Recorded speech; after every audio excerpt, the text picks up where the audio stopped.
قسط number 29، second last episode. وہ آدھے گھنٹے سے اسٹور روم میں گسی کچھ تلاش کر رہی تھی۔ آخر کار آدھے گھنٹے بعد اس کی تلاش ختم ہوئی تھی۔ اس کے ہاتھ جمال حسین کا برسوں پرانا مٹی میں لدا کالج کا بیگ لگ گیا تھا۔ اس بیگ کا وزن بہت ہلکا تھا۔ اس میں کتابیں نہ تھی بلکہ کچھ کارڈز اور گفٹس رکھے ہوئے تھے جو یقیناً صوفیہ نے انہیں دیے تھے۔ وہ صوفیہ کے گھر کا ایڈریس تلاش کرنا چاہتی تھی مگر یہ اتنا بھی آسان نہیں تھا۔ وہ بیگ خالی کر کے کارڈ دیکھنے لگی جب اس کی نظر ایک پیکٹ پر پڑی۔ اس میں کچھ کتابیں تھیں اور سامنے ہی صوفیہ کا نام اور اس کے گھر کا ایڈریس لکھا ہوا تھا، جس سے صاف ظاہر تھا کہ یہ پیکٹ پارسل کے ذریعے بھیجا گیا ہے۔ روشنی کی امید مزید بڑھ گئی تھی۔ اس نے فون میں اس ایڈریس کی تصویر لی اور پھر بیگ دوبارہ سے اسٹور میں رکھ کر باہر نکل آئی۔ کافی دیر تک گھومنے پھرنے کے بعد آخر کار وہ اپنے مطلوبہ ایڈریس پر پہنچ گئی تھی۔ یہ جگہ جمال حسین کے گھر سے کافی دور تھی جہاں وہ اس وقت کھڑی ہوئی تھی۔ یہاں متوسط طبقے کے لوگ ہی رہتے تھے۔ اس نے ایک گھر کی ڈور بیل بجائی اور اندر سے کسی کے آنے کا انتظار کرنے لگی۔ کچھ پلوں بعد دروازہ کھلا اور ایک لمبی پتلی دبلی خاتون دروازے پر نمودار ہوئی۔ وہ بہت خوبصورت تھی، چہرہ ملائی کی طرح نرم و ملائم اور سفید سا تھا۔ السلام علیکم، کیا یہ صوفیہ جی کا گھر ہے؟ روشنی نے مؤدب انداز میں پوچھا۔ جی میں ہی صوفیہ ہوں، بولیے، انہوں نے شائستگی سے کہا جبکہ روشنی بری طرح اچھل پڑی۔ اسے تو لگا تو صوفیہ کوئی موٹی سی عورت ہوگی مگر یہاں تو بہت خوبصورت سی خاتون کھڑی تھی جو اپنے ظاہر سے 30 سال تک کی لگ رہی تھی۔ یقیناً وہ سادہ بہار تھی اور اپنی عمر سے کم نظر آتی تھی۔ مجھے آپ سے کچھ بات کرنی ہے، کیا میں اندر آ سکتی ہوں؟ روشنی نے کچھ دیر بعد انہیں مخاطب کیا تھا۔ جی کس سلسلے میں بات کرنی ہے؟ برا مت مانیے گا، دراصل میرے بھیا بھابھی گھر پر نہیں ہیں، میں اکیلی ہوں، اس لیے کسی بھی اجنبی کو گھر میں لے جانا مناسب نہیں ہے۔ آپ جانتی ہیں ماحول کیسا ہو گیا ہے، صوفیہ نے معذرت خواہ لہجے میں کہا تاکہ روشنی کو برا نہ لگے۔ جی میں سمجھ سکتی ہوں، دراصل مجھے جمال حسین کے سلسلے میں آپ سے کچھ بات کرنی ہے۔ روشنی نے مسکراتے ہوئے اسے جواب دیا جبکہ روشنی کی بات سن کر صوفیہ کی مسکراہٹ بے ساختہ سمٹ گئی اور رنگ پھیکا پڑنے لگا۔ اندر آؤ، اس نے بوجھے ہوئے لہجے میں کہتے روشنی کو اندر آنے کی دعوت دی تھی۔ صوفیہ صوفے پر سر جھکائے بیٹھی تھی جبکہ روشنی دھیرے دھیرے اسے جمال حسین کے بارے میں بتا رہی تھی کہ کس طرح جمال حسین نے حیات کی پرورش کی اور صوفیہ کے بعد کسی سے شادی نہیں کی، اور یہ بھی کہ اب وہ چاہتی ہے کہ جمال حسین کی شادی ہو جائے لیکن وہ راضی نہیں ہے اور اسے انہیں راضی کرنے کے لیے صوفیہ کی مدد چاہیے۔ آپ کے شوہر کہاں ہیں اور آپ کے بچے بھی ہوں گے نا؟ ان دونوں کے درمیان بالکل خاموشی چھا گئی تھی۔ جب روشنی نے اس کے متعلق پوچھا، میری شادی کے 6 ماہ بعد ہی مجھے طلاق ہو گئی تھی، صوفیہ نے بھیگے لہجے میں اسے جواب دیا۔ روشنی حیران سی رہ گئی۔ کیوں؟ اس کے منہ سے بے ساختہ نکلا تھا، میرے گھر والوں نے میری زبردستی شادی کرائی تھی، جلد بازی میں انہوں نے مجھے ایک ذہنی مریض کے حوالے کر دیا۔ شادی کی پہلی رات ہی اس نے مجھ پر ہاتھ اٹھایا تھا۔ 6 ماہ میں خود پر ظلم برداشت کرتی رہی، پھر اس نے مجھے طلاق دے دی۔ صوفیہ نے اسے ماضی کی تلخ باتیں بتائی تو وہ بھی دکھی ہوئی۔ پھر آپ نے دوبارہ شادی نہیں کی؟ روشنی نے تجسس سے استفسار کیا۔ نہیں، پھر دل میں اتنی طاقت نہ رہی۔ پہلے جمال سے بچھڑنا، پھر ایسے ذہنی مریض شوہر کا ملنا مجھے خوف میں مبتلا کر گیا۔ میں نے اس کے بعد کبھی شادی کا نہیں سوچا۔ بھائی بھابھی کے ساتھ رہتی ہوں، کالج میں پڑھاتی ہوں، والدین کچھ سالوں بعد ہی چل بسے تھے۔ کچھ مہینوں نے بھائی بھابھی باہر ملک گئے ہوئے ہیں، بس میں تنہا رہ گئی ہوں۔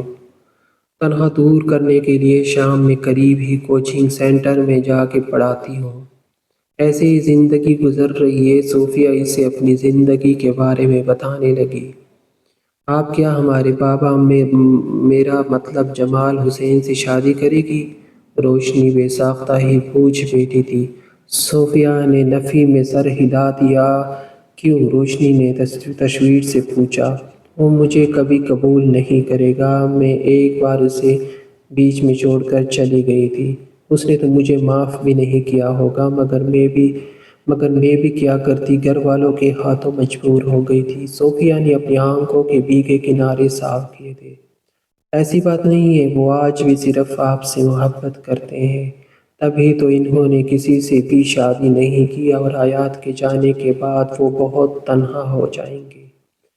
پلیز میں آپ سے ریکویسٹ کرتی ہوں، وہ اتنے اچھے انسان ہیں، سب کا بھلا کرتے ہیں، پلیز ان کے بارے میں سوچئے، ان کی خوشیوں کے بارے میں سوچئے۔ آپ دونوں بہت خوش رہیں گے اور اب آپ دونوں کے بیچ کوئی دیوار بھی نہیں ہے۔ روشنی ان کا ہاتھ بہت نرمی سے تامے التجا کر رہی تھی۔ وہ سوچ میں پڑ گئی تھی کہ پہلے تو جمال سے پوچھو، اگر وہ راضی ہے تو مجھے پہلے اس سے ملاقات کرنی ہے، تبھی میں کوئی فیصلہ کروں گی۔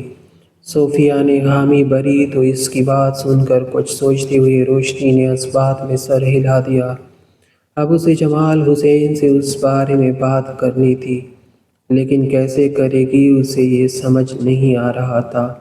وہ اپنا ذہن لڑانے میں مصروف ہو گئی تھی، باران سیلا میں مصروف ہو گیا تھا، جس کی وجہ سے وہ نہال کے اپارٹمنٹ جا کے ربیکا کی چیزوں کی تلاشی نہ لے سکے۔ نہال نے تو اپارٹمنٹ کی ساری ذمہ داری معیز کے حوالے کی ہوئی تھی، اس وجہ سے معیز نے اپارٹمنٹ خالی کرا دیا تھا۔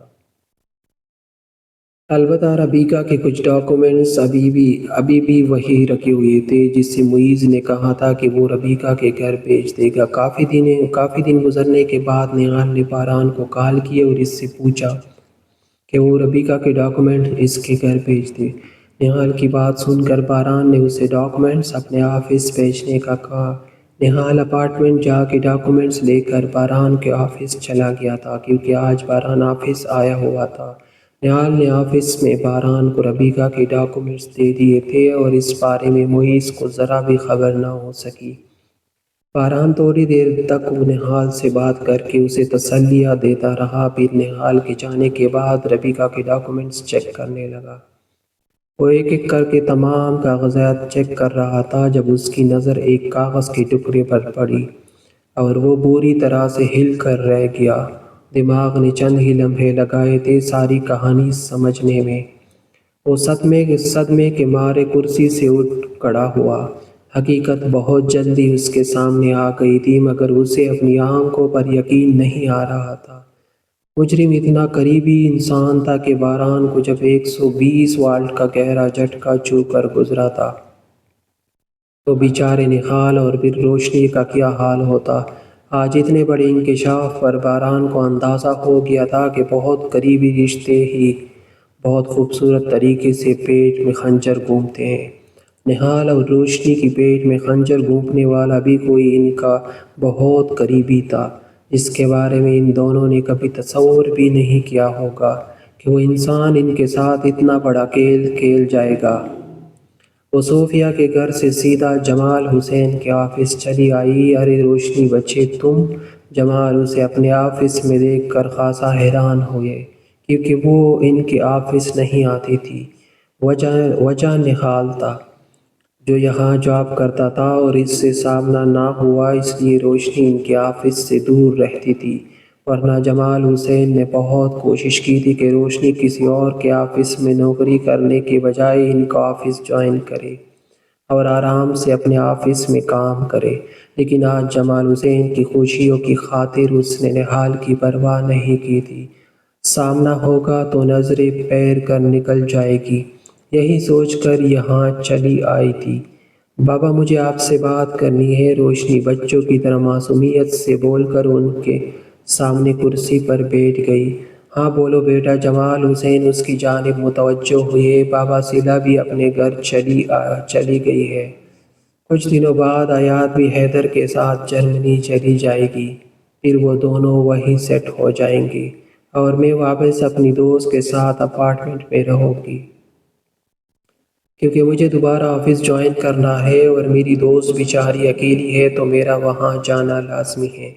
اب گھر میں بچیں گے آپ اور دادو، تو آپ دونوں اکیلے کیسے رہیں گے؟ روشنی نے ان کے لیے فکر مندی کا اظہار کیا تھا۔ ہم تم لوگوں کی یادوں کے سہارے رہیں گے، صلہ اور آیات سے ویڈیو کال پر بات کر لیں گے، اور تم نے تو ہم سے وعدہ کیا ہے نا کہ ہر ویکنڈ تم ہمارے ساتھ گزارو گی، تو پھر کس بات کی ٹینشن؟ جمال حسین نے منٹوں میں جیسے اس کی پریشانی ختم کر دی تھی، جیسے وہ پہلے سے ہی یہ سب یاد کر کے بیٹھے ہوئے تھے۔ شاید وہ خود کو ذہنی طور پر تیار رکھے ہوئے تھے۔ روشنی کو روکنے کے لیے انہوں نے دوبارہ ضد نہ کی تھی، کیونکہ پہلے ہی ان لوگوں کی اس بات پر اچھی خاصی بحث ہو گئی تھی۔ روشنی کا آفس یہاں سے بہت دور پڑ رہا تھا، اس لیے روشنی کو دوبارہ اپارٹمنٹ جانا تھا، اور جمال حسین کے آفس میں کام کرنے کے لیے وہ ہرگز تیار نہ تھی۔ آپ کیوں ہر بات کو اتنا آسان سمجھ لیتے ہیں؟ یہ کوئی مذاق نہیں ہے، دادو بوڑھی ہو گئی ہے، وہ اب آپ کا زیادہ خیال نہیں رکھ سکتی۔ آپ کا خیال رکھنے کے لیے آپ کو ایک عدد بیوی کی ضرورت ہے۔ میں چاہتی ہوں آپ شادی کر لیں۔ بات مکمل کر کے روشنی آخری میں کندھے اچکا گئی تھی۔ بیٹا، میری شادی کی عمر نہیں ہے اب۔ جمال اس کی بات کو مذاق میں لیتے ہنس دیے۔ کس نے کہا آپ کی شادی کی عمر نہیں ہے؟ جب آپ کو آیات ملی تھی تب آپ 22 سال کے تھے، آیات ابھی 23 سال کی ہے، یعنی آپ 20 بس 45 سے کم کے ہیں۔ روشنی انگلیوں پر ان کی عمر کا حساب لگاتی بولنے لگی، میں شادی نہیں کر سکتا بیٹا۔ اس بار جمال کا لہجہ سنجیدہ ہو گیا تھا۔ صوفیہ آنٹی کی وجہ سے روشنی نے بھی سنجیدگی سے کہا تو جمال حسین بری طرح اچھل پڑے۔ تمہیں کس نے بتایا؟ وہ حیرانگی سے پوچھنے لگے۔ مجھے سب پتہ ہے، یہ بھی کہ آپ ابھی بھی ان سے محبت کرتے ہیں، اور یہ بھی کہ وہ بھی آپ سے محبت کرتی ہے۔ روشنی نے نرمی سے جواب دیا تو جمال نے چن کر اسے دیکھا۔ ایسی کوئی بات نہیں ہے، اس کی شادی ہو گئی تھی۔ جمال کے لہجے میں تلخی در آئی تھی۔ شادی ہوئی تھی مگر ختم ہو گئی تھی۔ میں آج ہی ان سے مل کر آئی ہوں، وہ آپ سے ملنا چاہتی ہے۔ آپ ان سے ملیں اور پروپوز کر دیں۔ ان کا اب کوئی نہیں ہے، وہ تنہا رہتی ہے، بھائی بھابھی بیرونی ملک گئے ہیں۔